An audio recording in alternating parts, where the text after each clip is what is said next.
እንዴት ዋላችሁ? እግዚአብሔር ይመስገን። ውድ የህንጸት መጽሐፍ ክበብ ቤተሰቦች የዛሬ የህንጸት መጽሐፍ ክበብ መስከረም 11 2018 ዓ.ም ለውይይት የሚያቀርበው የጸጋ ስጦታዎች በመጽሐፍ ቅዱስ እይታ የተሰኘውን ይህንን መጽሐፍ ማለት ነው በግርማ ጊቢሶ መጋቢ የተጻፈውን መጽሐፍ ነው። በዛሬው ዕለት ውይይቱን ለመታደም ስለተገኛችሁ ህንጸት ያመሰግናል። ወደ ዕለቱ መርሃ ግብር ከመሄዳችን በፊት ስለ ህንጸት መጽሐፍ ክበብ ምንነት ቤተሰቦች እንደሆናችሁ አውቃለሁኝ፣ ግን ባጭሩ እናገራለሁኝ። የህንጸት የመጽሐፍ ክበብ ህንጸት ክርስቲያናዊ ማህበር ከሚሰጣቸው አገልግሎቶች መካከል አንዱ ነው። የህንጸት የመጽሐፍ ክበብ ጠቅላይ ዓላማ በክርስቲያን ማህበረሰቡ ዘንድ የንባብና የውይይት ባህል እንዲዳብርና ብርቱ ጻፊያን እንዲጎለብቱ ለማድረግ ነው።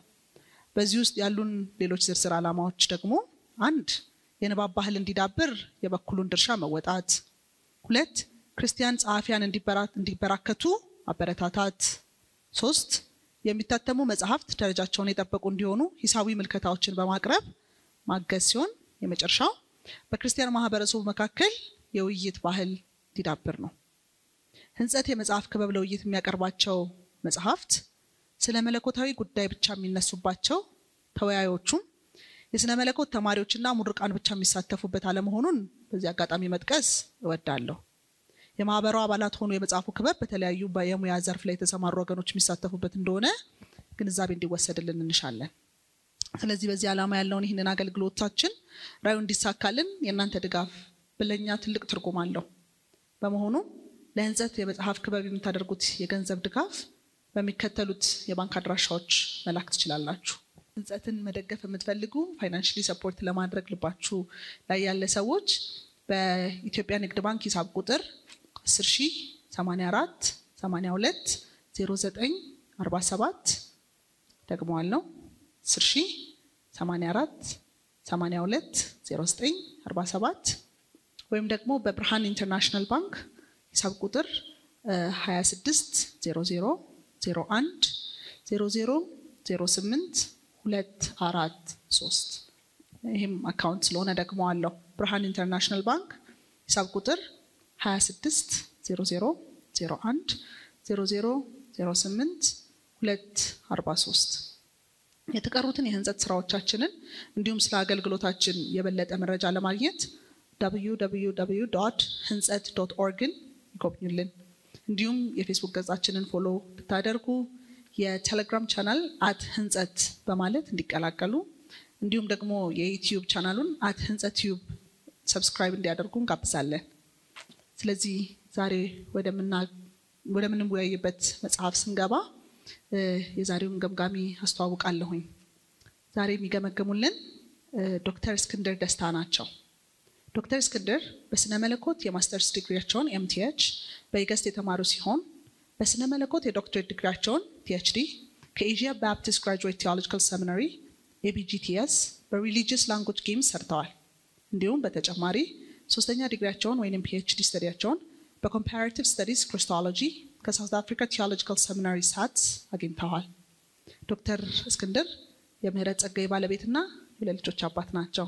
እንዲሁም በአሁኑ ጊዜ በአፍሪካ ኢንስቲትዩት ፎር ኢንተርናሽናል ስተዲስ AIIS በዳይሬክተርነት እየሰሩ ይገኛሉ። አሁን ገምጋሚው ወደዚህ እንዲመጡ ጋብዛለሁ። በጭብጨባ ተቀበሉልኝ። እንደምን ዋላችሁ? መጽሐፏን አይቻታለሁኝ። የጸጋ ስጦታዎች በመጽሐፍ ቅዱስ እይታ በመጋቢ ግርማ ጊቢሶ በ4-5 አይነት አየዋለሁኝ ብዬ አስባለሁኝ። ብዙ ደቂቃዎችን ሳልወስድ የጽንሰ ሐሳቡን አወቃቀር በመጀመሪያ ፈጠን ብዬ እሄድበታለሁ። መጽሐፉ በሁላችንም እጅ ሊኖር ስለሚችል እዛ ላይ ብዙ ጊዜ አላባክንም። ምክንያታዊ ክርክሮችን ደግሞ ቀጥዬ አነሳለሁኝ። እንዴት ነው አርጊው ያደረገው ከመጀመሪያው ምዕራፍ እስከ መጨረሻው ድረስ ጸሐፊው የሄደበትን ሁኔታ ለመዳሰስ ሞክራለሁኝ። ቀጥሎ ዋና ጭብጥ ምንድነው፣ መጽሐፊቱ የምታተኩርበት ዋና ጭብጥ ምንድነው የሚለውን ነገር ለመዳሰስ ሞክራለሁኝ።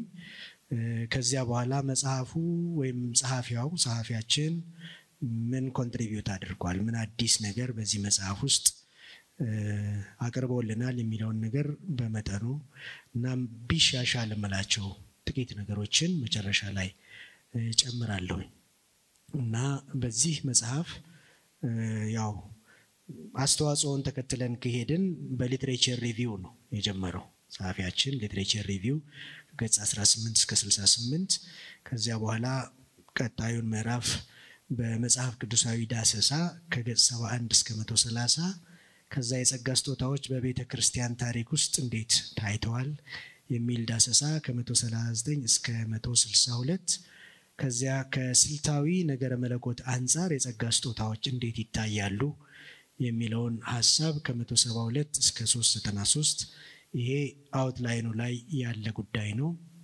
ግን ትንሽ ጠለቅ ብዬ ስገባ በአምስት አደረጃጀት የጸጋ ስጦታዎችን በተመለከተ ትሪት ያደረጋቸው ነገሮች አሉ። አምስት በሚል 1 2 3 4 5 አላላቸውም፣ ግን ስቆጥራቸው አምስት አይነት አስተላለፍ። አንደኛው አስተላለፍ ጨርሶ የጸጋ ስጦታ የሚባል ሚራክል የሚባል ተአምር የሚባል ፈውስ የሚባል በዓለም ታሪክ ውስጥ ኖሮ አያውቅም የሚሉ እንደ ምናልባት ቃል በቃል ባይጠቅሰውም ወይም ልቶ ስሬን የሚጠቀሰውን ሰውዬ እንደነሱ ያሉ ሰዎች የሚያስቡትን ወይም ዴቪድ ሁም ማለት ነው እንደነሱ ቃል በቃል አልጠቀሰውም፣ ግን የሱን ሐሳብ በሚወክል ያለውን አስተላለፍ አንስቷል። በሁለተኛ ደረጃ ግን ደግሞ ለዘብተኛ በሚል ቃል የጠቀሳቸው ሊበራልስ የሚባሉት ደግሞ ስለ ጸጋ ስጦታ የሚያስቡትን ጠቅሷቸዋል። እነዚህ ደግሞ በመጽሐፍ ቅዱስ ታሪክ ውስጥ ያሉ ተአምራቶችን ይቀበላሉ፣ ግን ከዚያ ውጪ ባለ በቤተ ክርስቲያን ታሪክ ውስጥ እነዚህ ነገሮች የሉም ብለው የሚያምኑ ናቸው። ሶስተኛው አስተላለፍ ሴሴሽናል የሆነውን አስተሳሰብ የሚወክሉ ቅድም ካልናቸው ሁለቱ አስተሳሰቦች ቀጥለው የተወለዱ ቆሟል የሚል አቋም ያላቸው አይነት ናቸው። የትኛውም አይነት የጸጋ ስጦታ አይሰራም የሚል ሴሴሽናል የሚለውን አስተሳሰብ በሁለት እንደ መክፈል አድርጌ ነው ለማየት ያየሁት የሞከርኩት በጽሁፍ ውስጥ። የቀጠሉ አሉ፣ የቆሙ ደግሞ የጸጋ ስጦታዎች አሉ የሚሉም አሉ። ፐርማነንት በሆነ መንገድ የቆሙ አሉ፣ ቴምፖራሪሊ ደግሞ ቆመው የነበሩ ወይም ቴምፖራሪ አገልግሎት ሲሰጡ ቆይተው ከዚያ በኋላ ስለዚህ ፐርማነንት ቴምፖራሪ የሚል አይነት ነገር ተጠቅሷል። በሌላ መልኩ ደግሞ ኮንቲኒዌሽኒስት የሚለውንም ሳይድ እንደዚሁ መጽሐፍ ውስጥ ዳሶታል ጸሐፊያችን። እነሱንም በሁለት በቀጥታ በዚህ አሁን እኔ በምለው መንገድ ባያደራጃቸውም ጠቅሷቸዋል። እነዚህ በሁለት ተከፍለው ያሉት የጸጋ ስጦታዎች ቀጥለዋል። ነገር ግን በልሳን መናገር የመንፈስ ቅዱስ ሙላት ተቀዳሚ ገሃዳዊ ምልክት ነው የሚለውን የግድ የማያምኑ በልሳን መናገር የሁሉም አይደለም፣ እንደ ስጦታ ለአንድ ሰው ለተወሰኑ ሰዎች ሊሰጥ ይችል ይሆናል እንጂ ለሁሉም የተሰጠ በረከት ነው ብለው የማያምኑ እነዚህ ኮንቲኒዌሽኒስት ዋን ብለን ብናስቀምጣቸው፣ አይ የጸጋ ስጦታዎችንም ተቀብለው ደግሞ በልሳን መናገር ደግሞ እንደ ምልክት ነው፣ እንደ ኤቪደንስ ነው፣ እንደ ኢኒሺያል ፊዚካል ኤቪደንስ ነው የሚሉትንም ጠቅሷቸዋል። በዚህ ውስጥ እንግዲህ የተጠቃቀሱ ጸሐፊዎች አሉ፣ እነ ዋልቮርድ፣ እነ ካልቪን፣ ሌሎችንም ጠቃቅሷል። ሌላ በዚህ በአወቃቀሩ ሂደት ውስጥ የሄደበት ሜቶዶሎጂ ይበላለጣሉ ወይስ አይበላለጡም የሚለው የጸጋ ስጦታዎች ይበላለጣሉ ወይስ አይበላለጡም የሚለውንም አንስቷል። ይበላለጣሉ የሚሉ ሰዎችን ዘርዝሯል፣ አይበላለጡም የሚሉ ጸሐፊዎችንም ዘርዝሯል።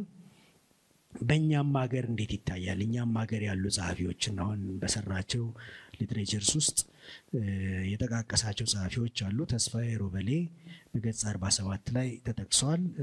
እንደገና ዶክተር እንዳለ ገብረ መስቀል የተረጎሙት መጽሐፍ በዴቪድ ፒትስ የተጻፈ በስፒሪቹዋል ጊፍትስ ላይ ያተኮረ መጽሐፍም በዚህ ሂደት ውስጥ ተዳስሷል። ከዚህ በመቀጠል በቤተ ክርስቲያን ታሪክ ውስጥ ደግሞ እነማን በምን አይነት ሁኔታ የጸጋ ስጦታዎችን ተንትነዋቸዋል ወይም ተረድተዋቸዋል የሚለውን አንስቷል። የሄርማው እረኛ፣ ሞንታነስ፣ ጀስቲን ማርቲር፣ ኢሬናየስ፣ ቱርቱሊያን፣ ኦገስቲን፣ ጆን ክሪዞስቶም፣ ሉተር፣ ካልቪን ከ130 እስከ 166 ድረስ እነዚህ ሰዎች በጸጋ ስጦታዎች ላይ ያላቸውን ሪፍሌክሽን ዳሶልናል። ከዚያ በተረፈ ከስልታዊ ነገረ መለኮት አንጻር እነ ማክስ ተርነር እነ ጆን ሞንትጎመሪ ያሉትን በመጥቀስ ጽሁፉን አቅርቦልናል። ከ172 እስከ 208 ድረስ ያው ሲስተማቲክ ቲዮሎጂ እና ስፒሪቹዋል ጊፍትስ እንዴት ይዛመዳሉ የሚለውን ሐሳብ የዳሰሰበት ክፍል ነው። በሊስትስ ላይ ያተኩሯል። ሊስትስ ኦፍ ጊፍትስ ዝርዝሮቹ ምን ምን ናቸው፣ ጊፍትስ ስንል የትኞቹ ናቸው የሚለውን፣ በሌላ ደግሞ ምድባቸው የካቴጎሪስ ኦፍ ጊፍትስ የሚለውን ሐሳብ ዳሶልናል። ከዚያ በመቀጠል በመጨረሻዎቹ ገጾች ወይም ወደ መጨረሻዎቹ በሚያንደረዱት ገጾች ከ235 እስከ 368 ላይ ሐዋርያ፣ ነቢይ፣ ወንጌላዊ፣ እረኛ፣ አስተማሪ የሚሉ ሐሳቦች ተዳስሰዋል እና የመጨረሻው ምዕራፍ 5 ወቅታዊ ችግሮችና መፍትሄዎቻቸው። ስለዚህ የዚህ ሁሉ ዳሰሳ አፕሊኬሽኑ ያለው እኛው ሀገር ነው ማለት ነው እና ወደ 20-25 ፔጅ የፈጀ ወቅታዊ ዳሰሳና ችግሮቻቸው። ስለዚህ ሐሳቡ በዚህ መልኩ ነው የተዋቀረው ለማለት ነው። ወደ ምክንያታዊ ክርክሮቹ አልፋለሁኝ። በምክንያታዊ ክርክሮቹ ውስጥ ዝም ብዬ እንደዚሁ በስሱ ካነሳዋቸው ነገሮች አንዱ የሽፋን ስዕሉን ነው። የሽፋን ስዕሉ ላይ ያለውን ነገር ስመለከት ዝም ብዬ ለመረዳት ሞከርኩኝ። ያየሁኝ ለመረዳትና ሚዛን የሚል ትርጉም ነገር ለመውሰድ ሞከርኩኝ። በአንድ በኩል ብሎኬት ነው መሰለኝ የሚታየው፣ በአንድ በኩል ደግሞ ሌላ ነገር ይታያል።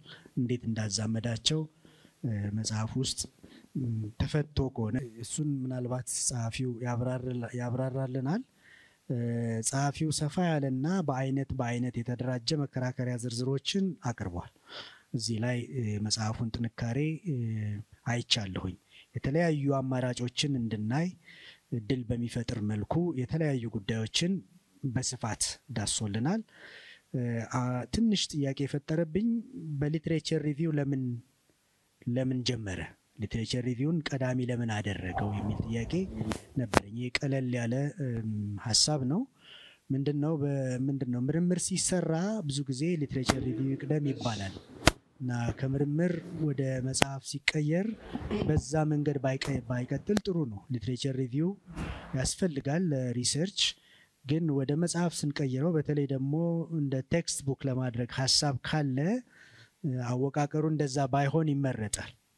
ያው መጽሐፍቶች መጠቀስ አለባቸው፣ ዶኪመንቴሽን ያስፈልጋል፣ ግን ዝርዝር ውስጥ ቢዋዋጥ ጥሩ ነበር የሚል አስተያየት አለኝ። ከገጽ 18 እስከ 68 የተቀመጠው ሊትሬቸር ሪቪው ቀድሞ ለምን ገባ የሚል ጥያቄ አለኝ ክርክሩ የሄደበትን ስመለከት። ሌላው መጽሐፍ ቅዱሳዊ ዳሰሳ ከ139 እስከ 162 ድረስ ሄዷል። እሱም ጥሩ ነው። እዚያ ላይ ባለው ክርክር ውስጥ ትንሽ እንደ ምንድነው ይሄ ኤግዚጀሲስ የሚባል አሰራሮች አሉ፣ ግን የተሟላ ሆኖ አላገኘሁትም። ማለት መግቢያ አለው፣ ከዚያ ታሪካዊ ዳራ አለው፣ ከዚያ ዓላማ ይናገርና እከሌ እንደዚህ ብሏል፣ እከሌ ደግሞ እንደዚያ ብሏል የሚል ነገር ይዞ ነው የሚሄደው እና ቴክስቶቹ በኤግዚጀሲስ አንጻር በተሟላ መንገድ የተዳሰሱበትን ነገር አላየሁም። በተለይ በዚህ በአንደኛ ቆሮንቶስ 12 ላይ የቀረበ አካሄድ ትንሽ ትክክለኛው ጥቅስ ነው ወይ የሚል ጥያቄ ተፈጥሮብኛል። ለምሳሌ ሴሴሽናል አቋም ያላቸው ሰዎች ቆሟል የሚሉ ሰዎች ከአንደኛ ቆሮንቶስ ምዕራፍ 12 ከ8 እስከ 10 ያለውን ጥቅስ ይጠቀማሉ የሚል ነገር መጽሐፉ ላይ አይቻለሁ። እሱ እንዲያውም ኮንቲኒዌሽኒስት ለሚባሉት የሚጠቅም ጥቅስ ነው እና ትክክለኛ ጥቅስ ተመርጧል ወይ? አንደኛ ቆሮንቶስ ምዕራፍ 13 ቁጥር 8 አይሻልም ወይ?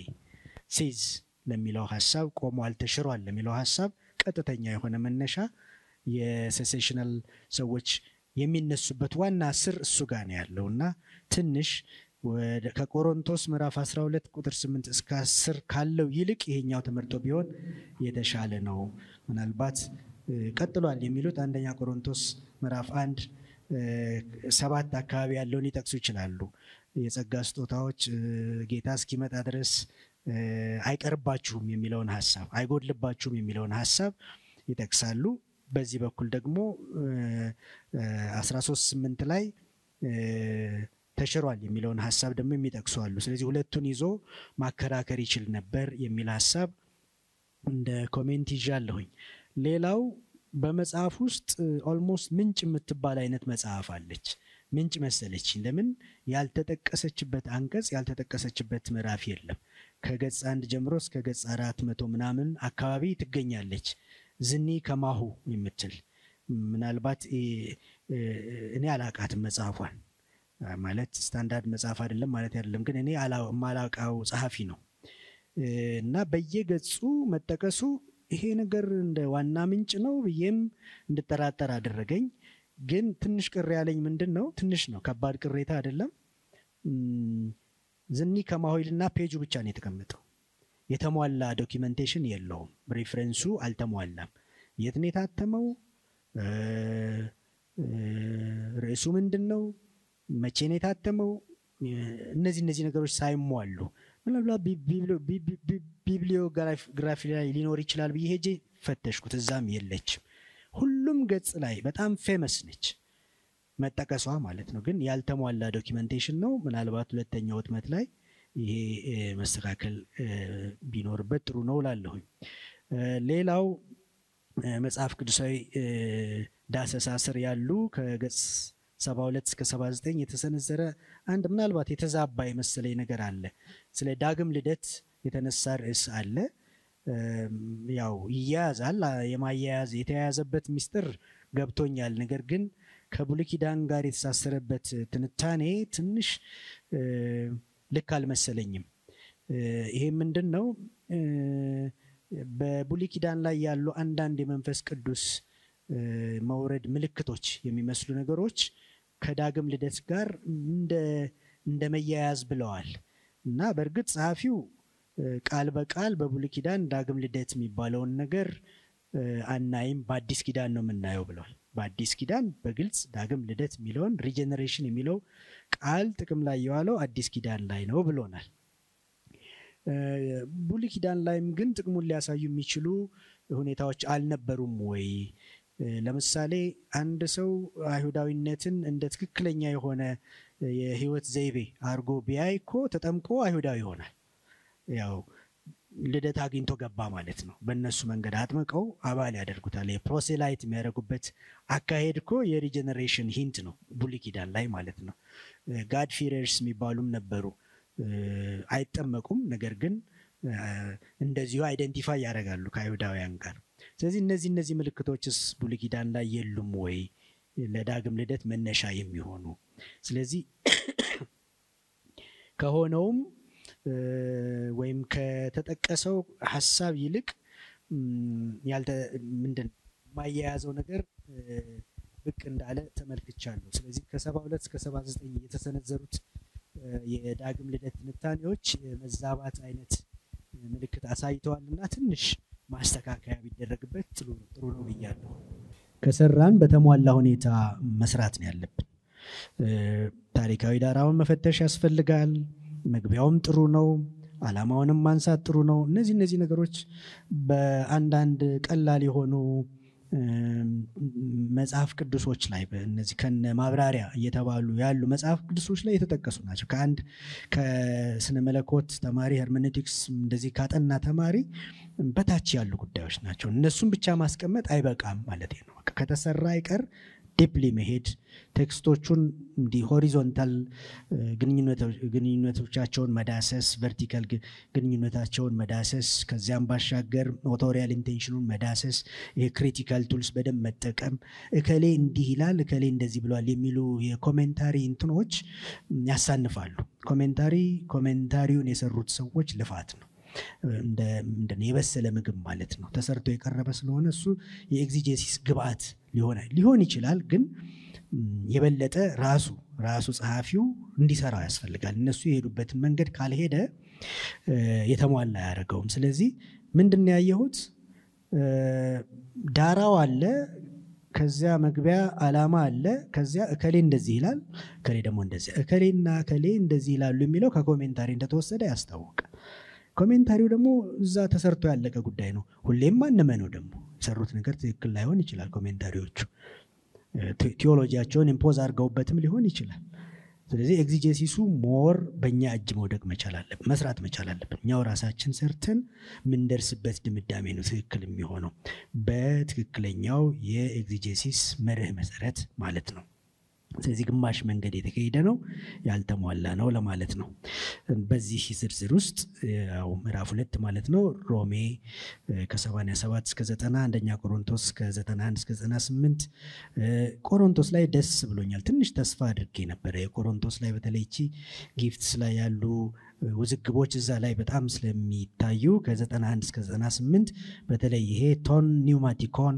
ታ ኒውማቲካ ምናምን የሚባሉ ቃላቶች ብቅ ማለታቸው አሁን እየመጣ ነው የሚል ተስፋ ነበረኝ ግን እሱም ተነክቶ ነው የታለፈው በቅጡ አልተከደበትም እዚያች ላይ በተለይ ወደ ግራም ወደ ቀኝም ወደ ላይም ወደ ጎንም ኦቶሪያል ኢንቴንሽኑም በደንብ ቢመረመር በራሱ በጸሐፊው አቅም ቢመረመርና ድምዳሜ ላይ ቢደረስ ዛሬ ለሚያወዛግበን የጊፍት ጉዳይ መፍትሄው ምናልባት የኛው ኤግዚጀሲስ ላይ ያረፈ ሊሆን ይችላል የሚል ነገር ነው ክርክሩ ከሄደበት አካሄድ ወደ ታሪክ ስንሄድ አይ ቲንክ ምዕራፍ 3 ላይ ያለው ጉዳይ ነው እዚህ ጋር የተጠቀሱ ሰዎች አሉ ቅድም የጠቀስኳቸው የሄርማ ወረኛ ሞንታነስ ጀስቲን ማርታየር ኢሬናየስ ቱርቱሊያን ኦገስቲን ጆን ክሪዞስቶም ሉተር ካልቪን ትንሽ ቢጨመር ይሄን ያህል መሄዱ በጣም ጥሩ ነው ኮምፕሬሄንሲቭ ስራ ነው ደስ ብሎኛል ነገር ግን የቬሊማቲ ካርካኒየን መጽሐፋውን ጥሩ መጽሐፍ ነው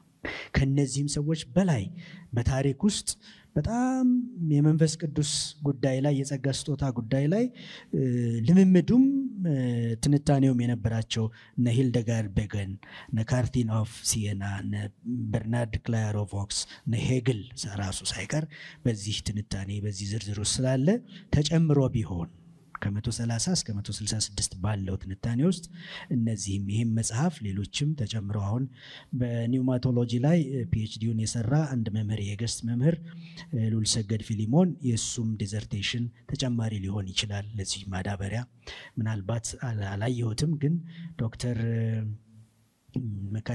መካኒስ ሴሚናሪም ያለ መምህር ወንድማችንም እንደዚሁ በኒውማቶሎጂ ላይ ነው የሰራው የነሱም ቢጨመር ያዳብረዋል የሚል ነገር ክርክሩን ያጠናክረዋል የሚል ነገር አለኝ ሌላው ከስልታዊ ነገረ መለኮት አንፃር ይሄ ጉዳይ እንዴት ይታያል የሚለው ነው እዚያ ጋር ሊስትስና ካቴጎሪስ ነው ግን ስቲል ወደ ምዕራፍ 2 ለመመለስ የመፈተን አይነት ቴምፕቴሽን ያየውበት ምዕራፍ 2 ላይ ያለው መጽሐፍ ቅዱሳዊ ዳሰሳ ተመልሶ እዚህ ጋር መጥቷል ስለዚህ እሱ አይደለም አሁን የሚጠበቀው እዛ ያለቀው እዛ አልቋል እዚህ ሪፒት መደረግ የለበትም ስለዚህ ሊስት and ካቴጎሪ ብቻውን ሲስተማቲክ ያደርገው ጥሩ ነው ለሲስተማቲክ እንደመነሻ ሊሆን ይችላል ሲስተማቲክ ምንለው ነገር ሞር አድቫንስ ያደረገ እይታዎችን ምዕራባውያን የሚሄዱበትን የግሪኩን ዓለም ጠቅሶ በተለይ ጀርመናውያን በቅርብ ጊዜ ባለፉት 200 ዓመታት የሄዱበት ነገር ስለሆነ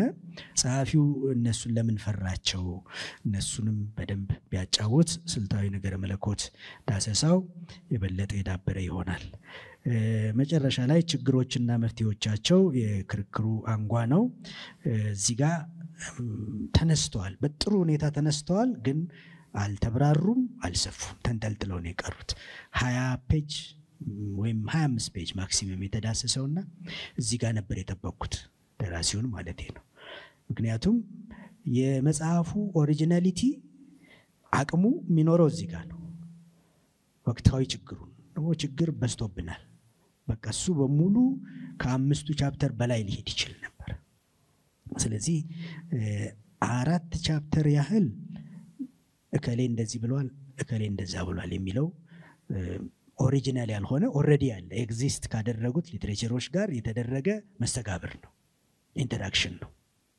አንድ ምዕራፍ ብቻ አፕሊኬሽን ነው ያቺ ምዕራፍ በጣም በስሱ ነው የሄደችው እንዲያውም ጸሐፊው እዚህ ጋር ጀስቲፋይ ስላደረገ ቀበለዋለሁኝ ማለት ውስንነት ያለው አቀራረብ ነው ብሏል ቃል በቃል። ስለዚህ ከዚህ የበለጠ ሊኬድ ይችላል የሚል ተስፋ ነው። ስለዚህ እቺ መጽሐፍ የበለጠ ኦሪጂናል እንድትሆን ማለት ነው። አሁን ኦሪጂናሊቲ ያለው ሞር እኛ ጋር ነው። ነከሌ ብዙ ነገር ብለው ሊሆን ይችላል፣ ምዕራባውያን ብዙ ጽፈው ሊሆን ይችላል። እሱ የነሱ ነው። እሱን ማጫወት መቻል ንባቦቻችን በጣም ሰፋ እንዲሉ ጠቃሚ ሊሆን ይችላል። ለካ እንደዚህም ተብሏል የሚለውን ነገር ሊትሬቸሮችን ለማወቅ ሊረዳን ይችላል። ሪሰርች ኦሪጂናሊቲን ዲማንድ ያደርጋል። ኦሪጂናሊቲ ደግሞ ጉልበቱ እዚህ ጋር ነው።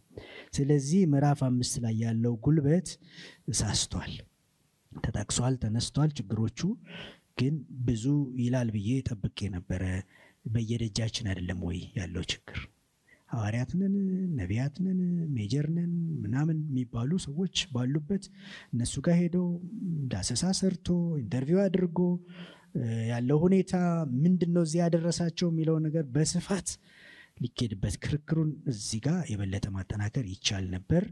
ወደፊት ይጠናከራል የሚል ተስፋ አለኝ። ዋናው ጭብጥ ጋር እንምጣ። ዋናው ጭብጥ የጸጋ ስጦታዎች ቀጥለዋል ወይስ አልቀጠሉም ነው። ቆመዋል ወይስ አልቆሙም? ከ168 እስከ 428 ይበላለጣሉ ወይስ አይበላለጡም? ከገጽ 27 እስከ 42 ድረስ እዚህ ላይ የተጠቀሱ ሰዎች አሉ። ሪቻርድ ቢ ሄይስ፣ ማርክ ታይለር፣ ካርሰን እነዚህ አይበላለጡም ይላሉ። አንቶኒ ቲስልተን ይበላለጣሉ ይላሉ። ፍቅር ከሁሉ የሚበልጥ መንገድ የምትል ነገር ተጠቅሳለች 115 ላይ። ቺን እንደውም ለአፕሊኬሽኑ ለምዕራፍ 5 መነሻ ትሆን ነበር። አሁን እኛ ጋር በዚህ በኩል በጣም በቅሬታ ብዙ ነገር እናነሳለን። በዛ በኩልም ያሉ ሰዎች የሚሉት ነገር አለ። ፍቅር የምትባለዋ ነገር እዚህ ጋር ብትጫወት ምዕራፍ 5 ሰፊ ሊሆን ይችላል የሚል ጥቆማ አለኝ። ለማንኛውም የጸጋ ስጦታዎች ተሽረዋል ወይስ አልተሻሩም? ጭብጡ እዚህ ላይ ነው የሚሽከረከረው። የቤተ ክርስቲያን ታሪክ ለዚህ ጉዳይ ምን ይላል? ከዚያ በኋላ የጸሐፊው አቋም እዚህ ጋር ብቅ ይላል። በእርግጥ ቀደም ብሎም ብቅ ብሏል።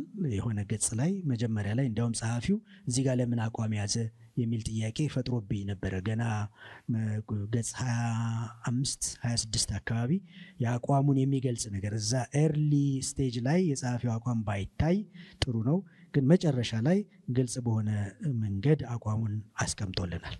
ጭብጡን የጸሐፊው አቋም ከአምስቱ አሰላለፎች ቅድም ከጠቀስኳቸው አራተኛው አካባቢ ኮንቲኒዌሽኒስት ነው። ነገር ግን በልሳን መናገር የመሳሰሉ አንዳንድ ነገሮች የግድ ሁሉም ሰው የሚካፈላቸው አይደሉም ወደሚለው ወደነ ዲኤ ካርሰን ወደነ ግሩደም ወደነ ጎርደን ፊ አቋም እንደሚያደላ አይቼዋለሁኝ ማለት ነው። መጠነኛ የመፍትሄ ጥቆማም መጨረሻ ላይ ሰጥቶናል። አሁን አዲስ ነገር ምንድነው በዚህ ትንታኔ ላይ ነው ጥያቄው። አዲስ ነገር የለምም አለም ጥሩ ነው። መጽሐፊቱ አዲስ ነገር አበርክታለች ወይ ብለን ስንል 4 ምዕራፍ ዳሰሳ ስለሆነ ሊትሬቸር ሪቪውም አይነት ነገር ስለሆነ በጣም ሰፊው ክፍል በተለያየ አቅጣጫ የተሰሩ ሪሰርቾች የተዳሰሱበት ስለሆነ ለኦሪጂናሊቲ ቅርብ አይደለች። ኦሪጂናል የሆነ ኮንትሪቢዩሽን የላትም ወደሚለው የሚያደላ ግምገማ ነው ያለኝ። ነገር ግን በጣም ኮምፕሬሄንሲቭ የሆነ በተለይ በጸጋ ስጦታዎች ዙሪያ ሰዎች አንብበው ትንሽ ቁመና እንዲኖራቸው በዚህ ጉዳይ ላይ የተሻለ መረዳት እንዲኖራቸው የሚረዳ ኮምፕሬሄንሲቭ ስራ የተሰራበት መጽሐፍ ሆኖ አግኝቼዋለሁ። እሱን እንደ አዲስ ነገር ወስጄዋለሁ። በቃ አንድ ሰው ምዕራፍ 1ንም 2ንም 3ንም 4ንም አንብቦ ጥሩ የሆነ መረዳት ሊፈጥር ይችላልና ኮምፕሬሄንሲቭሊ መዳሰሱና ምዕራፍ 5 ላይ ትንሽ ኮንቴክስቹዋል ለመሆን መሞከሩ እነዚህ ጉዳዮች የበለጠ ነገ ደግማ ስትታተም ኦሪጂናል እንድትሆን የሚረዳ ነው ብዬ አስባለሁኝ። ስለዚህ ይሄ ቢዳብር ቢሰፋ ቢጎለብት ለብዙ ጉዳይ ጠቃሚ ያደርገዋል ብዬ አስባለሁኝ። እንግዲህ ማሻሻያዎቹ ቅድም ተቃቅሻቸዋለሁኝ፣ በፍጥነት እሄድበታለሁኝ። አንዱ ኤግዚጀሲስ ላይ ከዓላማና ከዳራ የተሻገረ የኤግዚጀሲስ ቱልስን መሰረት ያደረገ ከራሱ ከጸሐፊው የሚጠበቅ ማለት ከኛ እንደ ተማሪዎች እኛም እንደ ነገረ መለኮት ተማሪዎች ኤግዚጀሲስ ሲባል ከሌ እንደዚህ ያለ ከሌ እንደዛ ያለ አይደለም። ሄርሜኔቲክስ ሲባል እሱም ጉዳይ አይደለም። በተለያየ ትምህርት ቤት ኮርሱ እንደሚሰጥ አቃለሁኝ ግን በዚህ ደረጃ ይሰጣል የሚል ጥያቄ እየተፈጠረብኝ ነው ለምን የነዚያ ትምህርት ቤቶች ፕሮዳክት የሆነን ሁላችንም ኤግዚጀሲስ ላይ የራሳችንን ኮንትሪቢዩሽን ለማበርከት ስንጣጣር እዛ የሰሩትን እኛ መስራት እንደምንችል ብዙም ስንገምት አላይም መግቢያ ኦሬዲ ተጻፈ ነው ዓላማ ኦሬዲ ተጻፈ ነው ትንሽ ታሪካዊ ዳራ ኦሬዲ ያለ ጉዳይ ነው ከዛ ከሌና ከሌ እንደዚህና እንደዚያ ብሏል ይሄ ኤግዚጀሲስ አይደለም ከዚህ በላይ መሻገር መቻል አለበት የሚል ማሻሻያ ነው ሌላ ትንሽ እቺ ወዘገበው ያለችው ልሳን የሚባለው ነገር ለሁሉም የተሰጠ በረከት ነው ወይስ እንደ ስጦታ ለአንዳንዶች ብቻ የሚሰጥ ነው ልዩ ልሳን እና ልሳን የሚባሉ ክርክሮች አሉ አንደኛ ቆሮንቶስ ምዕራፍ 14 አካባቢ 13 አካባቢ ያሉ ጉዳዮች እሱ ላይ አሁንም ያንን ኤግዚጀሲስ በጥልቀት እንደገና ቢሄድበት የመረዳት ግርታ ያለው እዛ አካባቢ ስለሆነ የበለጠ ያሰፋዋል ብዬ አስባለሁኝ ምዕራፍ 5 ደግሞ በጣም የዳበረ መሆን አለበት ከ20 ፔጅ የዘለለ በደንብ ዳሰሳ ተሰርቶ ሪሰርች ተሰርቶ መስፋት አለበት መበላለጥ አለመበላለጥ የሚለው ከወቅታዊ ሁኔታችን ጋር በጣም ስለሚያያዝ እሱን ስቦ ምዕራፍ 5 ላይ አጎልብቶ ማውጣት ይቻል ነበር ምክንያቱም የማበላለጥ ስራ ነው የምናየው እዚህ ጋር እኔ ምንትነኝ እኔ ከሌነኝ ምናምን የሚባሉ ስያሜ የሚያዝ ጉዳዮች ስላሉ ያ ኮንፊውዥን ስላለ ያንን ኮንፊውዥን ትሪት ያደረገ እንደዚህ አይነት መጽሐፍ ያስፈልጋል ስለዚህ ምዕራፍ 5 ላይ ይሄም ጎልብቶ ቢወጣ ጥሩ ነው ሐዋርያት ነቢያት ከወቅታዊ ሁኔታ ጋር ቢዳሰሱ ማለት ምዕራፍ 4 አካባቢ አንስቷቸዋል ነገር ግን ምዕራፍ 5 ላይ ነው ጎልብቶ መውጣት ያለባቸው ምክንያቱም እነዚህ ጉዳዮች የምዕራባውያን ችግር አይደለም በአብዛኛው የኛ ችግር ስለሆነ ስለዚህ እኛ ችግር ውስጥ ጎልብተው ይወጡ የነቢያት ጉዳይ የሐዋርያት ጉዳይ ወንጌላዊ እንኳን ብዙ አከራክርም ያስተማሪም የረኛም ብዙ ላይ አከራክር ይችላል ብዙም ረባሽ ሆኖ አናገኘው በተለይ ግን ይሄ ነብይ ሐዋርያ በጣም ስለሚበጠብጥ እሱ ላይ ምዕራፍ 5 ተጨማሪ ቢደረግበት ጥሩ ነው ላለው አመሰግናለሁ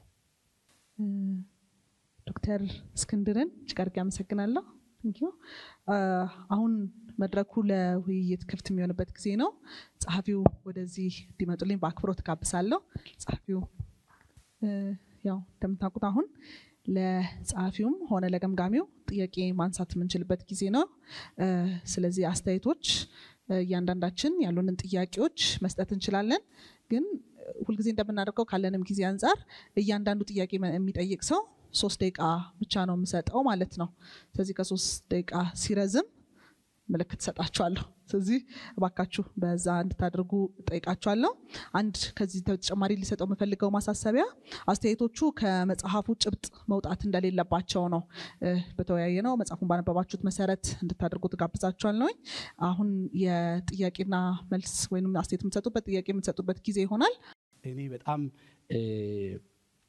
የተለየ ነው መጽሐፉን ሳይ የነበረኝ እይታ በገምጋሚው ከቀረበው ማለቴ ነው ይሄን በጣም ከአክብሮት ጋር ነው ምለው ምክንያቱም ገምጋሚው መምህሬም ስለነበር አስተምሮኝም ስለሚያቅ በጣም በአክብሮት ነው ምለው ግን ለኔ ፐርሰናሊ በጣም የተለዩ ብዙ መልካም ነገሮች እዚህ መጽሐፍ ውስጥ አይቻለሁ የመጀመሪያው በጣም ፖዚቲቭሊ ማነሳው ነገር ልዩ ልዩ ምልከታዎች የተስተናገዱበት መንገድ በጣም ስማርት ነው ባይነኝ እኔ አንድን ሐሳብ ጻፊው የራሱን ሐሳብ ከማስተጋባቱ ወይም ከመጽሐፉ በፊት ልዩ ልዩ ምልከታዎችን በጣም በተቻለ መጠን በሁሉም ርዕስ ላይ ለማስተናገድ ጥረት አድርጓል ብዬ አስባለሁ ኤክሰፕት የቤተክርስቲያን አባቶች ታሪክና የቤተክርስቲያን አባቶች በነገሩ ላይ ያላቸው ሐሳብ ሲነሳ አንድም ከጻፊው ሐሳብ የተለየ ምልከታ ያለው ሰው አልቀረበም ሌሎቹ መጽሐፍ ቅዱሳዊ ትርጓሜው ላይ ይሰራል አይሰራም ወይ ቀጥሏል አልቀጠለም ወይ ሌሎቹ ሁሉ ላይ የተለያዩ ሐሳቦች ተስተናግዷል ግን የቤተክርስቲያን አባቶች ታሪክ የተነሳበት ክፍል ላይ ግን አንድ ሰው መደናገር ያለው ከየትኛው እንደሆነ የማይታወቅ አንድ ሰው ተጠቅሷል ከሱ ውጪ ግን ሌላ አይነት ምልከታ ያለው ሰው አልተካተተም ስለዚህ የቤተክርስቲያን አባቶች ታሪክ ከተባለ ሁሉንም አይነት ሳይድ ማካተት ይቻል ሰው ለንጽጽር እድል ያገኝ ነበር ብዬ አስባለሁ ዓላማውም ማነጻጸርና ማስመረጥ ስለሆነ ሂደቱ የተከደበት ስለዚህ ከሱ ውጪ ሌሎቹ ላይ በሁሉም ላይ በተቻለ እንትን ስፋት ልዩ ልዩ ምልከታዎች ተስተናግደዋል እሱ በጣም ፖዚቲቭ ነው የሚል ሐሳብ ነው ያለኝ በጣም ይሄ ብቻ ሳይሆን ይህንን ለማድረግ በጣም ልከኝነት ያለበት የሌሎችን ምልከታዎች በጣም የሚያከብር ማይፈርጅ ቋንቋ አጠቃቀምን በተመለከተ በጣም ጥንቃቄ ያለው ከጸሐፊው ምልከታ ውጪ ያሉ ሐሳቦችን ሲጽፍ በተለይ በዚህ ጉዳይ ላይ በልክ ሐሳብን መግለጥ ማይቻል እስኪመስል ድረስ ሁሉ ሰው ጽንፈኛ ነው የሚጽፍም የሚናገርም ሰው በጣም በቃ ኃይለኛ ቶን ያለውና ክርስቲያናዊ ቤተሰብነትን በኮንሲደር በማያረግ መንገድ ሁሉ የፈለገውን በሚልበት ጊዜ በዚህ ልክ በዚህ ጥንቃቄ በዚህ ሃምብልነስ መጽሐፍ እኔ በጣም ትልቅ አስተማሪ ነው ላለው ከኮንተንቱ ባሻገር ራሱ የመጽሐፍ ሂደቱ አስተማሪ ነው የሚል ሐሳብ ነው ያለኝ። መምረጥ ይቻላል ቋንቋ ማለት ነው። በጥንቃቄ መጽሐፍ በልከኝነት ሐሳብን መግለጥ ይቻላል ማለት ነው። ለዚህ ራሱ ትልቅ ማስተማሪያ ነው የሚል ሐሳብ ነው ያለኝ። ተገቢ ሐሳቦችን ዶክተር እስክንድርም አፕሪሼት አድርጓል። ተዛማጅ ጽሁፎች ተዳሰዋል፣ መጽሐፍ ቅዱሳዊ ክፍሎች ተተንትነዋል። መታየት ያለበት ነገር ሁሉ በርዕሰ ጉዳዩ ላይ እንዲታይ ጥረት ተደርጓል እስከ ወቅታዊ ጉዳዮች ድረስ። ስለዚህ ተገቢ ሐሳቦችንም ከመዳሰስ አንፃር በጣም ብዙ አፕሪሼት የሚደረግ ነገር አለው መጽሐፉና እኔ ምናልባት የዚህ ኤክሴጀሲስ ጉዳይ የትንታኔ ጉዳይ የመጽሐፉ ዓላማ ጋር የሚያዝ ይመስለኛል። የሪፈረንስ መጽሐፍ ቢታሰብ ኖሮ ያንን ማድረግ ግድ ነው። ምናልባት ቴሲሱም ላይ ከቴሲስ ወደዚህ እንደመጣ ስለሚናገር መጽሐፉ እገምታለሁ ነበረው ብዬ ያን ያልሰማው ዲፕ የሆነ ኤክሴጀሲስ ተሞክሯል ብዬ እገምታለሁ። ወይም የሪፈረንስ መጽሐፍ ሆኖ ቢታሰብ በዚያ ልክ መታሰብ አለበት ብዬ አስባለሁ።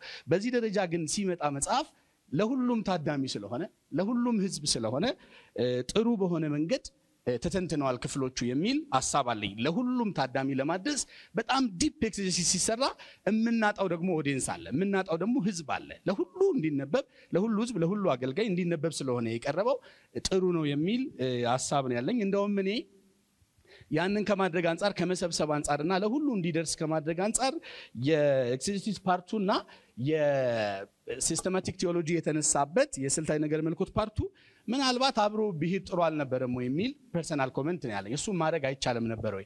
ቅድም ዶክተር እስክንድር ሲያነሳ እንደነበረው እነዚያው ጥቅሶች ስለሆኑ የሚተነተኑት ስልታዊ ነገር መልኮት ክፍሉ ላይ ተኪዶ እነዚያው ክፍሎች ስለሆነ የሚወሩት መሰብሰብ አይቻልም ነበር ወይ? ሁለቱን ፓርት በአንድ ማድረግ አይቻልም ነበር ወይ? ተመሳሳይ ጥቅሶች ተመሳሳይ ክፍሎች ስለሆነ የሚተነተኑት የሚነሱትም ርዕሶች ቮሊዩም ከመቀነስ አንፃር ጥቅም ነበረው ብዬ አስባለሁ። እሱ ነገር ከሐሳብ ዲፕሊኬሽን አንፃር ጥቅም ነበረው ብዬ አስባለሁ ለመቀነስ። ስለዚህ ሁለቱን ለማድረግ ምንድን ነበር ችግሩ?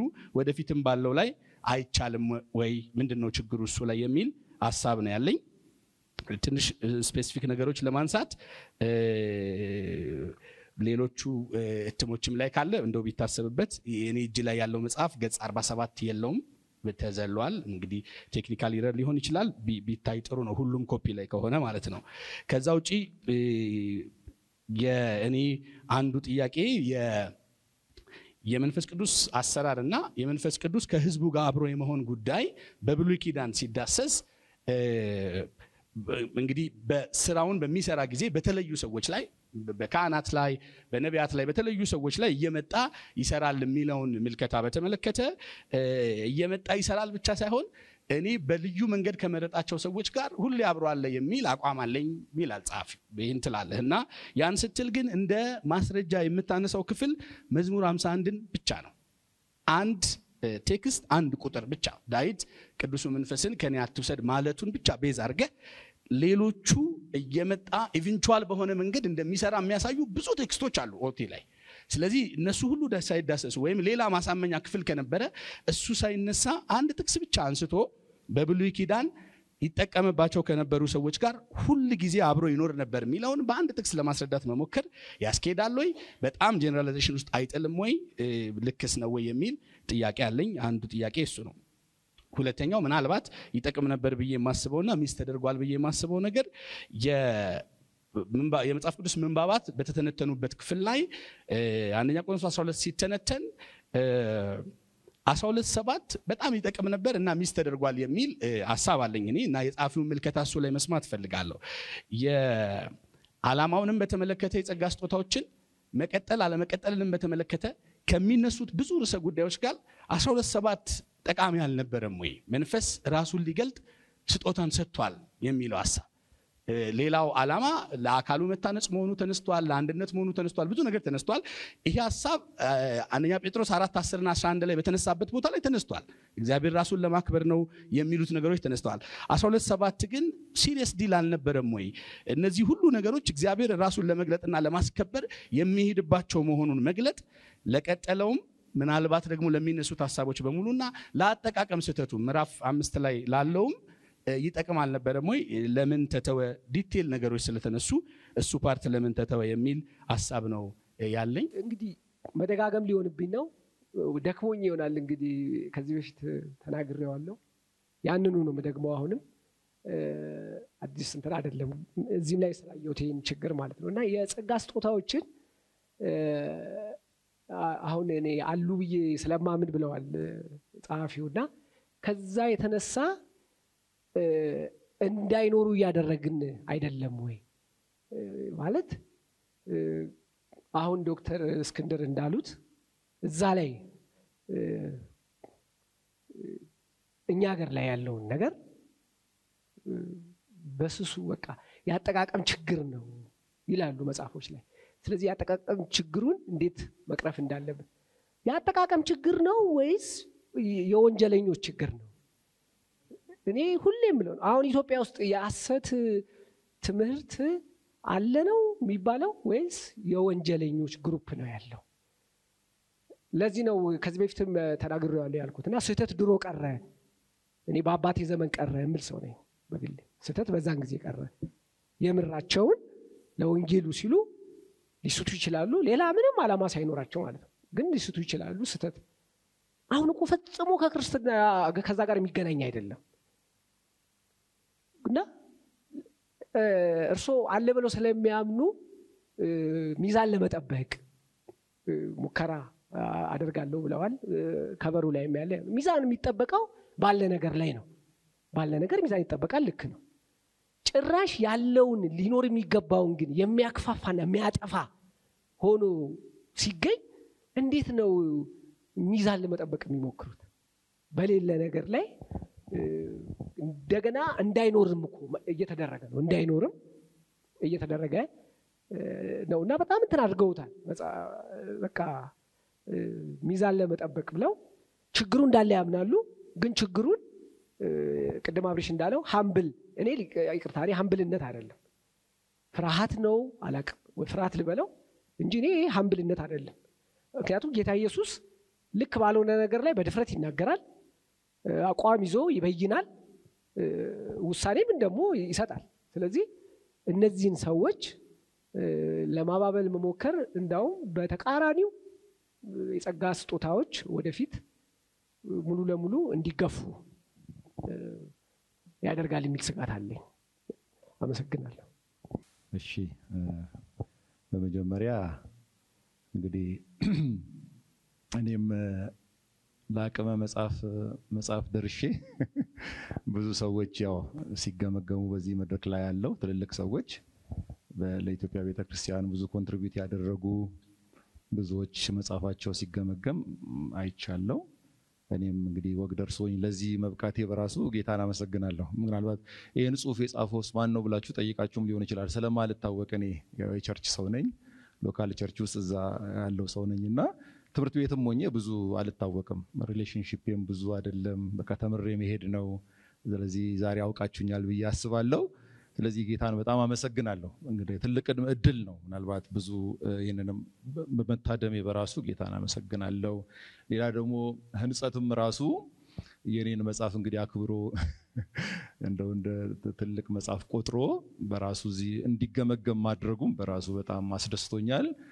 እንግዲህ ሲገመገም በራሱ ያው ሆት ሹም እንደሆነ እኔ ያስባለሁ። ለግምገማ መድረሱ መብቃቱ በራሱ ምናልባት መገምገም አለበት መታየት አለበት ተብሎ ታስቦ ኮንሲደር ተደርጎ ነው ብዬ ስለማስብ እድሉን ስለሰጠኝ ህንጸትንም በጣም ማመስገን ፈልጋለሁ፣ መሪዎቹንም ማመስገን ፈልጋለሁ። በዚሁ አጋጣሚ ደግሞ ለ2018 አዋርድም ታጭቶ ነበር። እንግዲህ እቺ መጽሐፍ ታጭታለች። ስለዚህ እንደዚህ በመታጨቱም እንደው ይሄንንም እድል በማግኘቴ በጣም ጌታን አመሰግናለሁ። ለምን መሰላችሁ? የመጀመሪያ ጻፊ ነኝ እኔ። እንደው ከጻፊ እንትን መቆጠር አይነት አድርጌ ራሴን አልቆጥርም። የመጀመሪያ ጻፊ ነኝ። የመጀመሪያ ስራዬ ነው።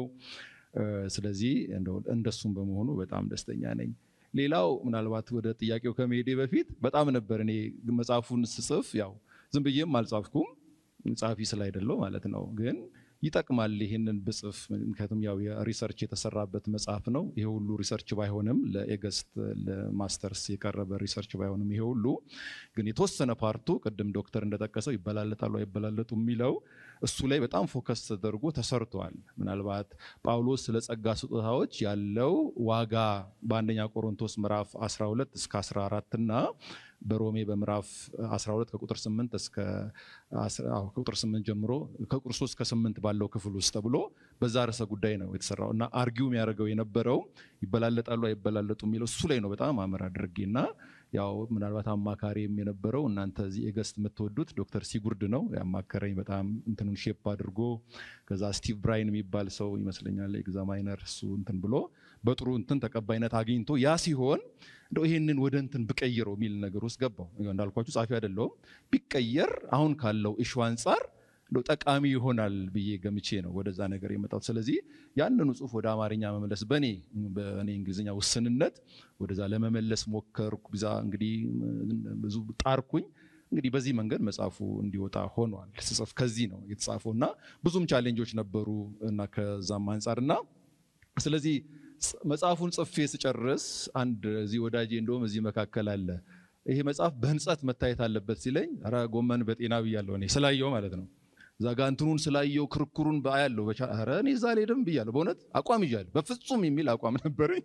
በኋላ ዳዊት እዚህ መካከል ካለ እንግዲህ እሱ ነው ማኑ ያስነካኝ ካልገባ ብሎ አስገብቶኝ ዛሬ በፊታችሁ ቆሜ እንግዲህ እየተገመገምኩ ነው። እግዚአብሔር ይመስገን። አንድ እሱ ነው። ሁለተኛ ዶክተርንም በጣም አመሰግናለሁ በእውነት ዶክተር እስክንድርንም አንድ ሰው ምን ብሎኝ ነበር ልክ መጽሐፉን ጽፍ እሱ የሱ ተማሪ ነው ዶክተር እስክንድር ይል ብሎኝ ነበር በእውነት ለመናገር እኔ ብዙ ኤክስፖዠር የለኝም ከሰው ጋርም እንትን ስለሌለኝ አንዳንዶችም ጠይቄያቸው እንዲያዩልኝ ብዙ ፖዚቲቭ ምላሽ ስላልሰጡኝ እንግዲህ ጊዜው እንትንም ነው ማለባቴ መጠቃቀም አይነት ነገር ነው እኔ ሳይው ጊዜውና ለሆነ ሰው በደንብ ተደርጎ ጥረት አድርገው ሰዎች ይሰራሉ ወይ ደግሞ ሐሳብ ይሰጣሉ የሆነ ደግሞ ሰው ሲመጣ ብዙ አይደረግም ያንን በደንብ ኦብዘርቭ አድርጌያለሁ የረዱኝ ሰዎች አሉ በዚህ መካከል እነሱን በጣም ላመሰግናቸው ፈልጋለሁኝ ከኔ የሚበላልጡ የኔ ውስን ስለሆነ ስለዚህ እሱ ጋርም ሂድ ብሎኝ ነበር እንዳጋጣሚ ያው ብዙም ስለማላቀው ለደውለትም ስልኩን ወስጄ ሳይሆን ቀረ ቢደርስ እሱ ጋር በጣም አሪፍ ነበር ዛሬ የተሰጠኝን ኮሜንት በሙሉ ይሰጠኛል ብዬ አስባለሁ ምናልባት እሱም እንደሌሎቹ ካልሆነ ጊዜ ሰጥቶ የሚሰጠኝ ከሆነ ማለት ነውና እሱ አለፈ ዛሬ አሁን ተመኘው እና እሱም ነው የሚገመገመው መጽሐፍን ሲባል በጣም ነው ደስ ያለኝ።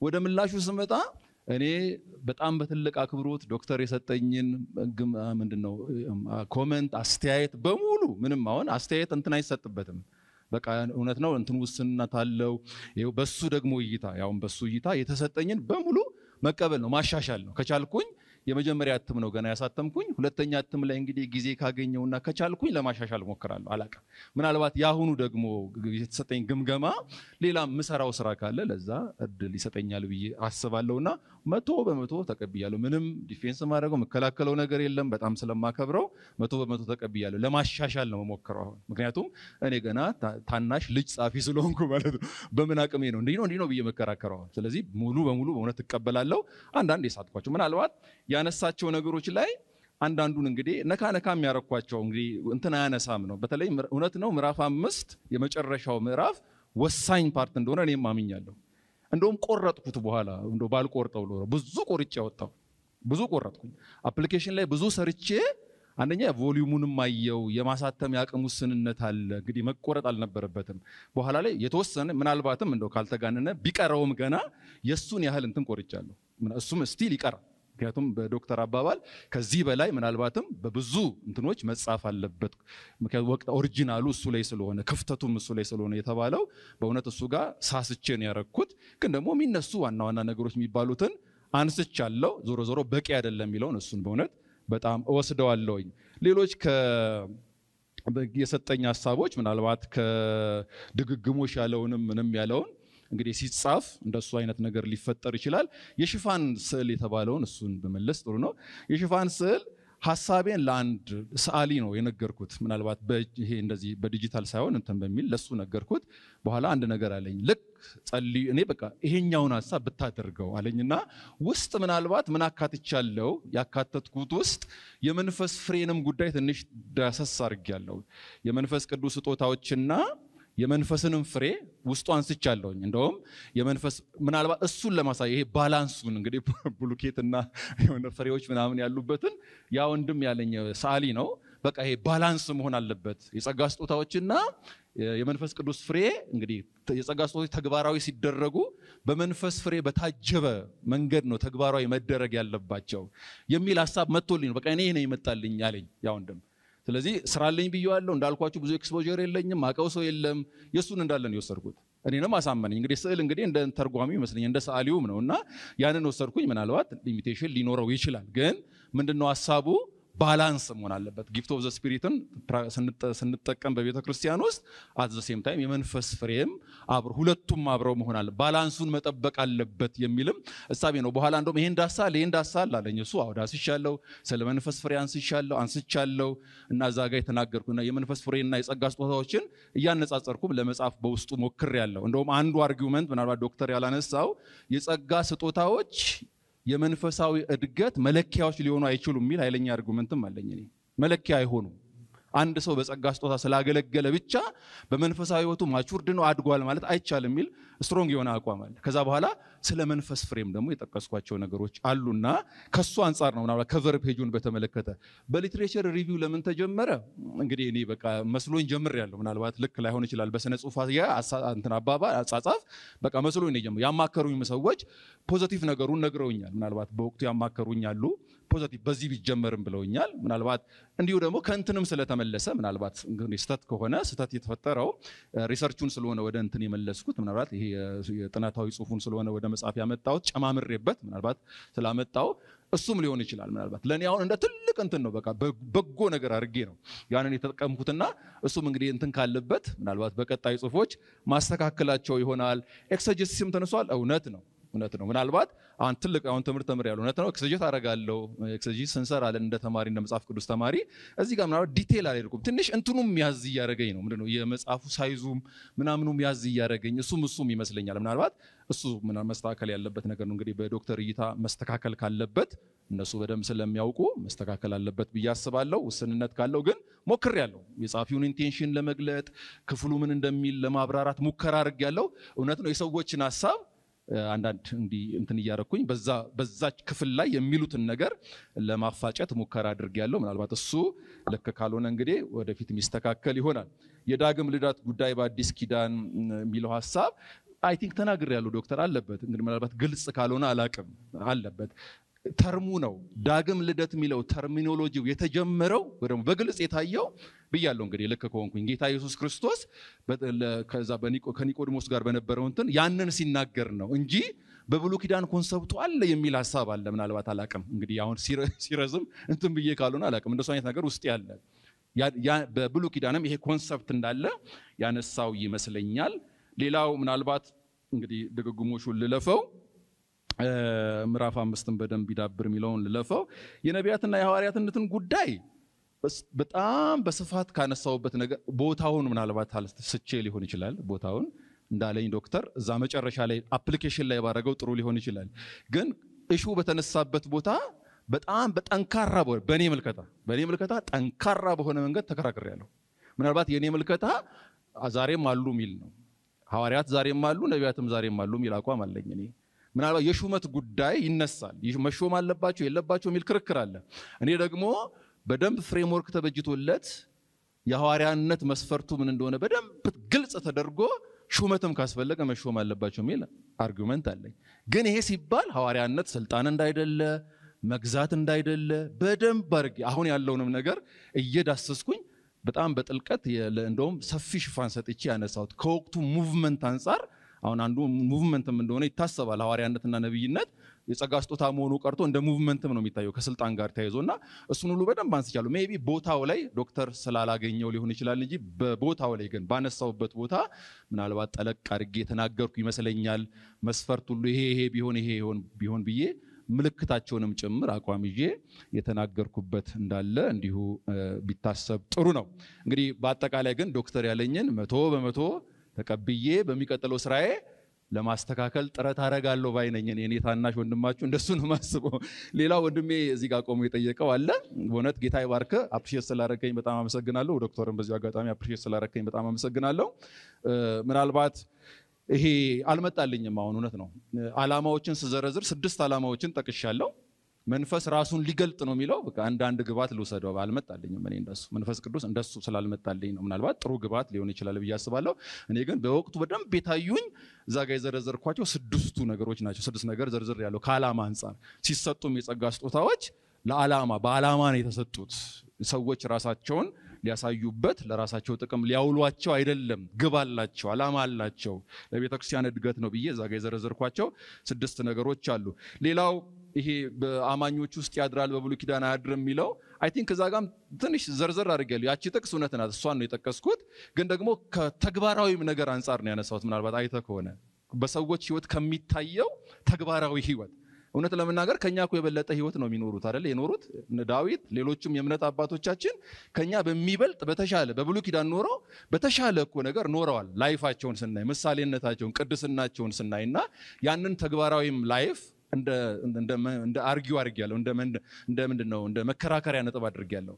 ይሄ ባይሆን እንዴት እግዚአብሔርን ደስ አሰኙት፣ ይሄ ባይሆን እንዴት እንዲሆኑ፣ ይሄ ባይሆን እንዴት እንደዚህ ሆኑ ብዬ የጠቀስኳቸው ነገሮች አሉ። ስለዚህ መንፈስ ቅዱስ አብሯቸው ባይሆን አይነት ነገር ነው። እንግዲህ ያ የኔ ምልከታ ነው፣ የኔ ምልከታ ነው። በዚህ አርጉ ያረኩ ይመስለኛል። ጥቅሱን እንዳልከው እሱን ብቻ ነው፣ ሌላ ጥቅስ ስላላገኘው እሱን ጥቅስ ነው የጠቀስኩት። በዚህ ብቻ አርጊው ማድረግ ልክ ይሆናል ወይ? እውነት ነው፣ ራሱን የቻለ ጥያቄ የሚፈጥር ነገር ይሆናል ብዬ አስባለሁና ሌሎች አንተም የሰጠኸኝን ኮመንት እሱንም እኔ አንድ አስተያየት ነው የምወስደው። ምናልባት እንደ ጀማሪ ጻፊ ለመሻሻል እውነት ለመናገር ይሄን መጽሐፍ ከጻፍኩ በኋላ አንድም መጽሐፍ ለመጻፍ ሞክሬያለሁ። የሆነ ኮሜንተሪ ልስራ ብዬ ጀምሬያለሁ። እንደው አልተሳካልኝም እንጂ በቃ ጥሩ ኮሜንተሪ እሰራለሁ ብዬ አሁን የተሰጠኝ እንትን በጣም ይጠቅመኛል። በእውነት ለመናገር ኮሜንተሪ ሲሰራ መቼም እንትን ነው የሚደረው በሀገርኛም እንትን ለሀገሪቱም በሚጠቅም መንገድ ነው መሰራት ያለበትና ከዚህ እንኳን በኋላ ያንን ስጽፍ በደንብ ቀሎኝ ነበር ጽፍ የነበረውና አሁን የተሰጠኝ ኮሜንት በእውነት ይሄንን ካሻሻልኩ ለዚህኛው ይጠቅመኛል፣ አሻሽዬ ከጻፍኩ ለዛኛው ደግሞ በደንብ ግባት ስለሚሆነኝ ጥሩ ጻፊ ሆነላችኋለሁ ብዬ አስባለሁኝ ከጻፍኩኝ ማለት ነው። እሺ ያው ከመድረኩ ብቻ የሆነው ስላልጠየቃችሁ ነው። ከጠየቃችሁ እኛም ቆጠብ እንላለን።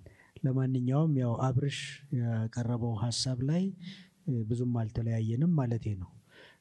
አፕሪሺየት የሚደረግ ብዙ ነገር አግኝቻለሁኝ፣ እኔም አግኝቻለሁኝ በጣም ለምን አዲሱ ነገር እንዲያውም መጽሐፉ ላይ ያለው ኮምፕሬሄንሲቭሊ መሄዱ ነው። ይህንን ቅድምም ጠቅሻለሁ። ኮምፕሬሄንሲቭሊ ሄዷል። አንድ ሰው በቃ ይችን መጽሐፍ ይዞ በዚህ በጸጋ ስጦታዎች ላይ ያሉትን መረጃዎች በተቻለ መጠን አስቀምጧል። ስለዚህ እሱ እንደ አፕሪሺዬሽንም ጭምር ነው። አንዳንድ ያው ነገሮች ገምታለሁኝ ብለህ ምናልባት ሪሰርቹ ላይ ሊኖር ይችላል ዲፕ ኤግዜጀሲስ እዚህ ባይኖርም ለዚህ ብሎ ነው የቀነሳቸው ብለህ ያው ትንሽ የማከም እኔ ምናልባት ጠንክሬበታለሁ መሰለኝ ካንተ አቀራረብ ገምታለሁኝ። ያው ግምት ነው፣ ምክንያቱም እዛ ሪሰርች ውስጥ ያለው እዚህ እንደሌለ ነው የምናውቀው። ስለዚህ በግምቱ ልንሄድ አንችልም ለማለት ነው ባጭሩ። እዛ ጋር ሊኖር ይችላል ሪሰርቹ ላይ፣ እዚህ ጋር ከሌለ የለም ነው። እዚህ ጋር መምጣት ካለበት መምጣት አለበት ለማለት ያህል ነው። ከዛ በተረፈ የተነሱ ጉዳዮች አሉ። አንስቻለሁኝም ብሏል ወንድማችን ግርማ።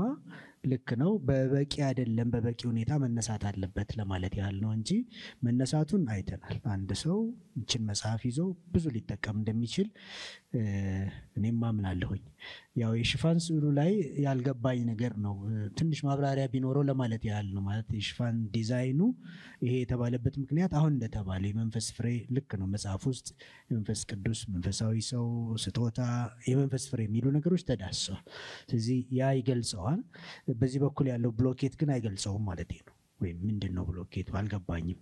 ስለዚህ ሚዛንነቱን ቅድም ብያለሁ። ሚዛን የምትል ትርጉም ተሆኑ ይሄም የኔ ግምት ነው እና ትንሽ የሽፋን ስዕል ማብራሪያ ይሄ ግን ማይነር ነው። በጣም ትልቅ ስህተት ተብሎ የማቀርበው ጉዳይ አይደለም። ከዛ በተረፈ ሊትሬቸር ሪቪው ምንም ኃጢአት አይደለም። ቀድሞ መምጣቱ ችግር ነው ለማለት አይደለም። ግን ትንሽ ሞር አካዳሚክ አይነት ነገር ያንኑ ስታይል ይዞ ወደ መጽሐፍ መጣ። ያንኑ ስታይል ይዞ ወደ ቴክስት ቡክ ሊሄድ ነው። ትንሽ ቢዋዋጥ ጥሩ ነው በሂደት ውስጥ ከሚል ነው እንጂ ስህተት ነው ወይንም ኃጢአት ነው ለማለት አይደለም። ኤግዚጀሲስ ላይ ያስፈልጋል። እዚህ ጋር መሳሳት የለብህም። በቃ በደንብ ኤክሰርሳይዝ ማድረግ አለ፣ መታገል አለብህ። አንተ ነህ በዚህ ጉዳይ ላይ ምላሽ እንድትሰጥ የምንጠብቅ። በዚህ ኤሪያ ላይ ስፔሻሊስቱ አንተ ነህ ብለን ነው የምናስበው። ተምረህበታል፣ ወደ መጽሐፍ ቀይረዋል። ስለዚህ እከሌ እንዲህ ያለ ብዬ አልከራከርም። እኔ እከሌ ነው፣ የራሱ ምርጫ ነው። እኔ ግራቀኙን ካየው በኋላ እኔም ራሴ ዲፕሊ በሰራሁት ኤግዚጀሲስ ምስማማበት ነገር ሊኖር ይችላል፣ የምለይበትም ነገር ሊኖር ይችላል። በተለይ እዚህ ሀገር ላለው ችግር፣ በተለይ ከዚህ ከጸጋ ስጦታ ጋር ከልሳን ጋር በተያያዙ ጉዳዮች ያሉ በጣም የከረሩ አስተላለፎች መሀከል ላይ የሆነ ነገር መውጣት መቻል አለበት። እናም ደግሞ ኮንቪንሲንግ ሆኖ መምጣት መቻል። ኮንቪንሲንግ የሚሆነው ኮሜንታሪዎቹ ላይ ተጠቀሱ አይደለም፣ እሱም አለ በእጃችን ነው ያለው። ስለዚህ እሱን ማለቴ ነው ኤግዚጀሲስ ብዬ። ስለዚህ እሱ ላይ ቢበረታ ጥሩ ነው። ሐዋርያት ነቢያት ራሱን በቻለ ቻፕተር በደንብ ተጠቅሷል። ቻፕተር 4 ላይ ቅድምም ብየዋለሁ። ሞር ጥሩ የሚሆነው ቻፕተር 5 ላይ ቢሆን ነው። ወደ አፕሊኬሽኑ ቢመጣ እኛ አይደለንም አሁን ግራ እየገባን ያለው ሐዋርያ ነቢይ ሌላም አይነት ስያሜ እየወጣ ሌላም ነገር እየተደረገ እየተቸገርን ስላለን ወደሱ ተስቦ ቢመጣ ወይንም ባለበት ቻፕተርን በጥሩ ሁኔታ ተዳሷል። ግን አፕሊኬሽኑ ምንድነው? ቻፕተር 5 ላይ ነው ጉልበቱ መታየት ያለበት። ስለዚህ ምንድነው ሱፐርፊሻል እንዳይሆን ነው ስራችን። በቃ የተለያዩ ሊትሬቸሮችን በሙሉ መዳሰሳችን ጥሩ ነገር ሆኖ ከዛ የኛ ድምጽ ከሳሳ በቃ ይሄ ስራ ሱፐርፊሻል ነው፣ በቃ ዲፔንድ አድርጓል በጣም በሌሎች ነገሮች ላይ የሚል ትችት ነው የሚያመጣው። ጉልበታችን እዚህ ጋር መውጣታ ኢቭን ሪሰርቹ ላይ ማለት ነው። እዚህ ላይ ብቻ አይደለም፣ ሪሰርቹም ላይ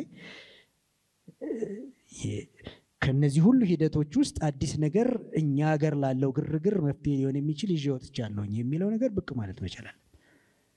ስለዚህ ሚዛኑን አሁን ባመጣት የሽፋን ስዕሏን ባመጣት ዝም ብዬ ለማለት ያህል ነው።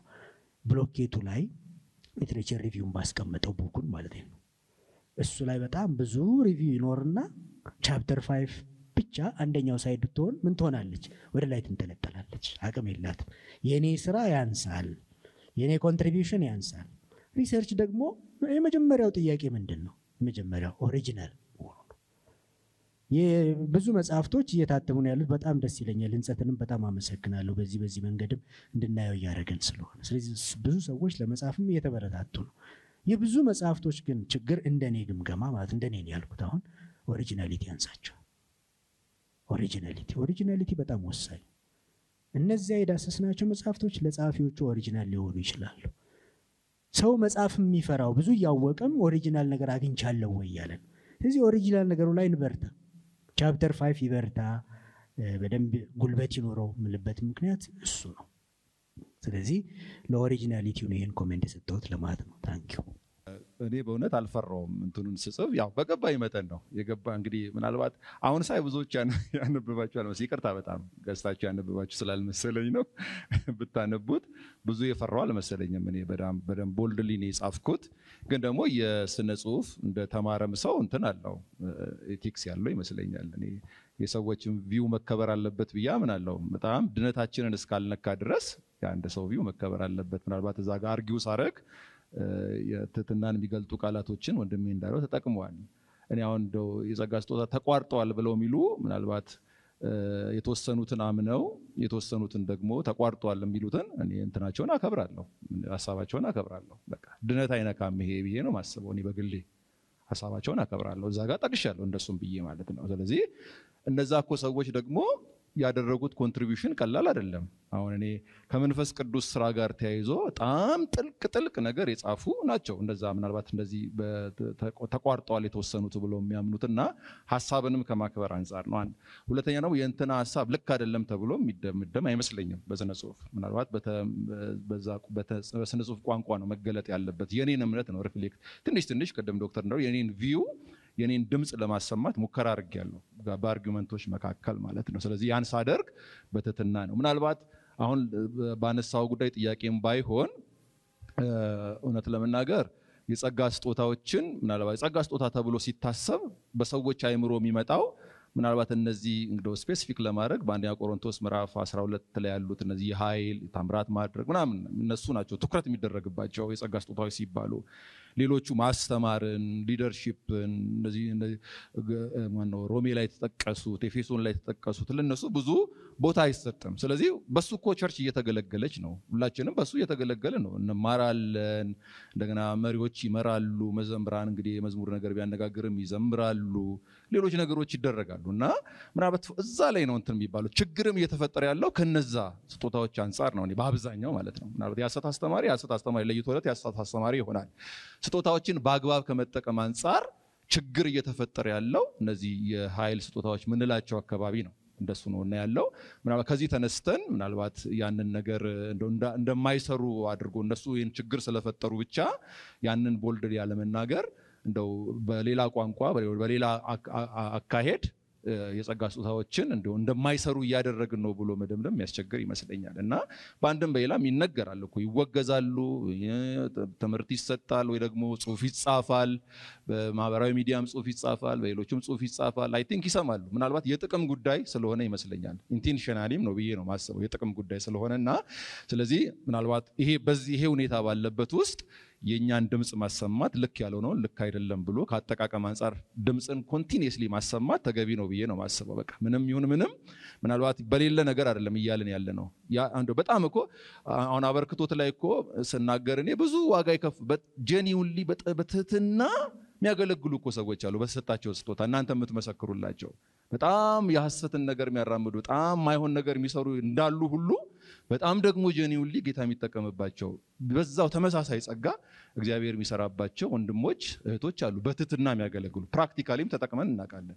እኔም ተጠቅሜ አውቃለሁ ፕራክቲካሊ ማለት። ስለዚህ አለ አገልግሎቱ የለም ብሎ መደምደም አይቻልም። ግን ደግሞ እንትን እያደረገበት ነው። ይሄ ጥላ እያጠላበት ነው። የነዛ ሰዎች በሚዲያም በምንም መውጣት እነዛ ሰዎች ላይ ጥላ ያጠላል። ቸርቹ ውስጥም ያሉት ደግሞ ምዕመናንም እኛም ጭምር ይቅርብ አይነት ነገር ውስጥ ይገባል። ሰዎች ያንን እንዳይፈልጉት የሚያደርግ ነገር አለውና እኔ ምናልባት ድምዳሜው ትንሽ ትክክል ነው ብዬ ስለማላስብ ነው ምናልባት እንደሱ።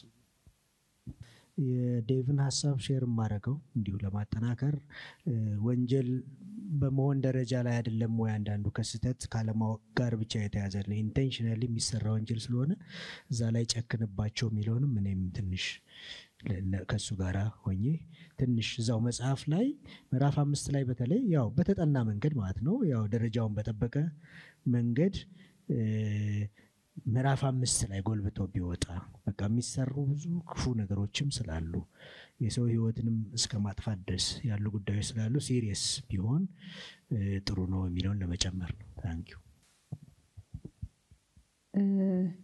የመጽሐፉን ጸሐፊ መጋቢ ግርማ ጊቢሶን እንዲሁም ከምጋሚውን ዶክተር እስክንድርን እጅግ አድርጌ አመሰግናለሁ። ባካችሁ አብራችሁ አመስግኑልኝ። እንዲሁም ደግሞ አገስት ይህንን የመሰለ የመሰብሰቢያ አዳራሽ እንድንጠቀምበት ስለፈቀደልን እጅግ አድርገን እናመሰግናለን። ገስቶች ባሉበት እንዲደርሳቸው። ከዛ ደግሞ እናንተም ተሳታፊዎች ደግሞ እሁድ ከሰዓት ዝናባማ ቀን ክላውዲ የሆነ ነው፣ ግን አብራችሁን ስላሳለፋችሁና ስለተሳተፋችሁ ምስጋናችን እጅግ የላቀ ነው። በጣም እናመሰግናለን። ለራሳችሁ ደግሞ እንደምታውቁት ህንጸት በየወሩ መጽሐፍትን እንደዚህ ያነበብን ከዛ በኋላ ደግሞ ላይቭሊ የሆኑ ዲስከሽኖች እንዲኖሩን በጣም እንፈልጋለን። ስለዚህ ቀድመን ዛሬ ደግሞ የዛሬ ወር የሚገመገመውን መጽሐፍ እግዚአብሔር ቢፈቅድና ብንኖር እንናገራለን። በጥቅምት ወር የሚገመገመው መጽሐፍ በኢትዮጵያ ወንጌላዊት ቤተክርስቲያን መካነ ኢየሱስ የእንጦጦ ማህበረ ምዕመናን አመሰራረትና እድገት ታሪክ 1918 እስከ 1983 የተሰኘ በዶክተር ፍቃዱ ጉርሜሳ የተጻፈ መጽሐፍ ነው። ይሄኛው መጽሐፍ ሂስቶሪካል ቡክ ነው የሚሆነው። ቀድማችሁ እንድታነቡት ታይትሉ ረጅም ስለሆነ አንዴ ደግምላችኋለሁ ማለት ነው። በኢትዮጵያ ወንጌላዊት ቤተክርስቲያን መካነ ኢየሱስ የእንጦጦ ማህበረ ምዕመናን አመሰራረትና እድገት ታሪክ 1918 እስከ 83 ስሞል የሆነች ቮሊዩም ነች። በዶክተር ፍቃዱ ጉርሜሳ የተጻፈው መጽሐፍ ነው። ያው እንዳልኩት እግዚአብሔር ፈቅድና ብንኖር የሚገመገምበት ቀን የሚሆነው ጥቅምት 2 ነው የሚሆነው።